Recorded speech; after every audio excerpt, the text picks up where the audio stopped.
I've seen a lot of rankings of R. Kuang's books that I simply just do not agree with. So I thought it would be fun to do my ranking, aka the correct ranking. In last place, to no one's shock, we have Catabasis. By no means a bad book, but easily her weakest. The narrative is a lot weaker than we normally see from her. I liked the characters, but I didn't love them. I wish they were developed a little more. And she has another book that has a similar premise to this, but does the concept so much better. Next, we have The Dragon Republic. This is book 2 in the Poppy War trilogy, and also the weakest book in this trilogy. My biggest issue with this book is that these characters were not acting like themselves at all. It felt like I was reading about completely different people, and it was weird. Then we have the Poppy War, where it all started. I cannot believe that this was her debut book.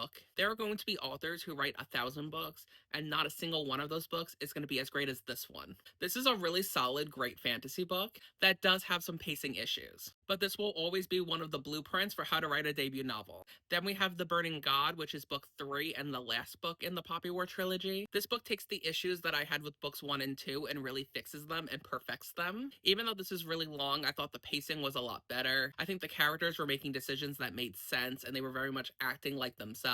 This is also just really sad and heartbreaking, and not just because it's the last book in the series. Overall, an amazing trilogy. You should read it. The top two are essentially tied for me because I love these two books so much, but I'm gonna give the number 2 spot to Yellowface. If this book has 0 fans, I'm dead. I loved this book. Only R. of Kuang could get me to read literary fiction, and it's a short book compared to what she normally writes, but it really packs a punch. I just think it's so topical, and it takes these broad concepts and it really brings them to life in the best possible way. This is a must read.